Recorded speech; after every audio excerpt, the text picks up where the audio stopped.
اتنا امیر آدمی کے ایک شہر بسایا، اور پھر جب اپنے بیٹوں کی شادی کی تو بیٹوں کی شادی میں دروازے پر پتہ کس کو کھڑا کیا؟ مہمانوں کو ریسیو کرنے کے لیے اس وقت کے جو بڑے سٹار تھے، میں نام نہیں لوں گا کیونکہ میں مسجد میں بیٹھا ہوں، اس وقت کے جتنے بڑے سٹار ہیں اور اب بھی، ان کو بمبئی سے بلا کے دروازے پہ کھڑا کیا کہ مہمان جب آئیں گے ان کو پھول پکڑانے ہیں تم نے۔ زندگی میں احساس پیدا کریں گے انشاءاللہ۔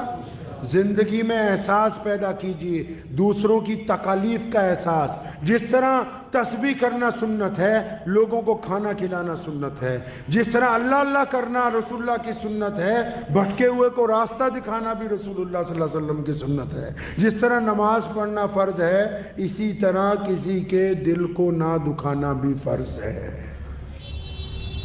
احساس پیدا کیجئے، اور احساس لوگوں کے لیے بعد میں، پہلے اپنے ماں باپ کے لیے، اپنے بیوی بچوں کے لیے، اپنے پڑوسی کے لیے، اپنے بھائیوں کے لیے جن کو ضرورت ہے آپ کی، جو آپ کی طرف ترسی ہوئی نگاہوں سے دیکھتے ہیں کہ یہ کبھی مجھ سے مسکرا کے بولے گا، یہ کیا کبھی چند لمحے میرے ساتھ گزارے گا۔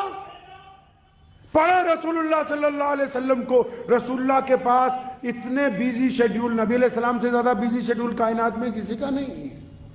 اس بیزی شیڈیول میں بھی رسول اللہ گھر کے لیے وقت نکالتے ہیں، اپنی اہلیہ کے ساتھ، ہم سب کی ماں کے ساتھ ہاتھ بٹاتے ہیں، کچن میں، گھر کے کاموں میں۔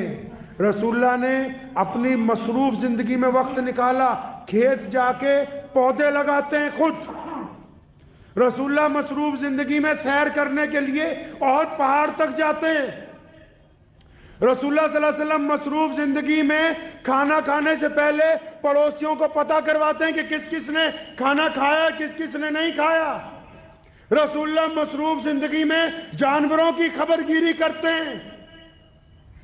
نبی علیہ السلام اتنا مصروف ہونے کے باوجود غلاموں کی خبر گیری کرتے ہیں، بیواؤں کی خبر گیری کرتے ہیں۔ ہم تو کہتے ہیں وقت ہی نہیں ہے۔ ارے جانا کہاں ہے بھائی؟ کس وقت کی بات کرتے ہو؟ یہ 2005 اور 2006 میں لکھنؤ میں ایک صاحب گزرے ہیں، ان کا نام تھا سبوت رائے، سہارا کمپنی کے مالک۔ اتنا امیر آدمی کے ایک شہر بسایا، اور پھر جب اپنے بیٹوں کی شادی کی تو بیٹوں کی شادی میں دروازے پر پتہ کس کو کھڑا کیا؟ مہمانوں کو ریسیو کرنے کے لیے اس وقت کے جو بڑے سٹار تھے، میں نام نہیں لوں گا کیونکہ میں مسجد میں بیٹھا ہوں، اس وقت کے جتنے بڑے سٹار ہیں اور اب بھی، ان کو بمبئی سے بلا کے دروازے پہ کھڑا کیا کہ مہمان جب آئیں گے ان کو پھول پکڑانے ہیں تم نے۔ ان سٹاروں کو جن کو ملنے کے لیے لوگ ترستے ہیں، کھانا کھانے والوں کے ساتھ میزبانی کرنے کے لیے ٹیم کے بڑے بڑے لوگوں کو بلایا، دنیا کے مشہور کرکٹروں کو، اور پورے بھارت میں سارے بڑے بڑے وزیر، منتری، مکھ منتری اس شادی میں شامل ہوئے۔ 5,000 کروڑ روپے شادی پہ لگا دیا سبوت رائے نے۔ اور 2015-16 آتے آتے کنگال جب ہونے لگا تو 2 ہی بیٹے تھے جن کی شادی کی تھی، وہ امریکہ چلے گئے، بچے امریکہ چلے گئے، یہ یہاں رہ گئے، مقدمات ہوئے، جو کچھ ہوا۔ جب کوئی بندہ بہت زیادہ ترقی پہ آتا ہے تو بعض اوقات تنزلی بھی آ جاتی، کوئی بڑی بات نہیں ہے۔ جو بڑی بات سنانی وہ اب آپ کو آخر میں سنانی ہے۔ وہ بڑی بات یہ ہے کہ اب جب ان کا انتقال ہوا ابھی 5-6 دن پہلے، تو ان کے بیٹوں کو پیغام بھیجا، وہ بھی آ جاؤ تمہارے ابا کا انتقال ہو گیا۔ کن بیٹوں کو؟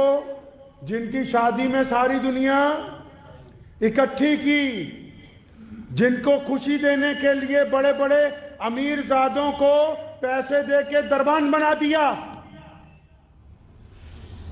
بیٹے آئے نہیں باپ کے جنازے میں، یہ اس ہفتے کی بات بتا رہا ہوں، بیٹے آئے نہیں۔ قرآن نے کہا ہے، ہم نے مانا کہ اولاد نعمت ہے، دولت نعمت ہے، لیکن قرآن نے کہا یہ فتنہ بھی ہے، اور اتنا ان کے پیچھے لگ گئے کہ تم نے اپنی زندگی برباد کر لی، جو چیزیں تم نے اپنے ساتھ لے کے جانی تھی وہ بھی ان کے چکر میں یہی چھوڑ گئے ہو۔ ان کے لیے ٹھکیاں مار رہے ہو جو تمہارے جنازے میں آنے کے لیے تیار نہیں ہے. ان کے لیے بے ایمانیاں کر رہے ہو جن کی اولاد کے آنکھ میں ایک آنسو نہیں ہے. ایسی اولادوں کو دیکھ کے آیا ہوں میں, ایک آنسو نہیں تھا باپ کے انتقال کے وقت. اس پیسے کو کیا کرنا ہے کہ اٹھا کے پھینکو باہر, جلدی لے جاؤ, جلدی جنازہ اٹھاؤ, کپڑے بھی اس کے لے جاؤ, بستر بھی لے جاؤ. کوئی بدروح تھی تمہارے گھر میں؟ یہ اس لیے ایسا ہوا کیونکہ آپ نے اپنی اولاد کے دل میں احساس ہمدردی کو پیدا نہیں ہونے دیا. آپ نے رشتوں کو پیسوں سے تولا ساری زندگی. آپ ہر چیز میں دولت کا دخل کرتے رہے. آپ بھول ہی گئے ان کو سمجھانا کہ باپ اپنی جگہ ہوتا ہے, ماں اپنی جگہ ہوتی ہے, چچاؤں کا احترام ہوتا ہے, بھائیوں کا احترام ہوتا ہے, پڑوسیوں کا احترام ہوتا ہے. یتیم مسکین کو ٹھوکر نہیں ماری جا سکتی, غریب کے ساتھ بدتمیزی نہیں کی جا سکتی.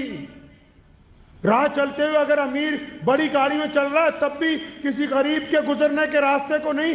ہم نے احساس ختم کر دیا, اور جب احساس ختم ہوا تو اولاد مردہ دل ہو گئی, مردہ دل ہو گئی. تو احساس زندہ رکھیے, یہ نبی علیہ السلام کی سنت ہے.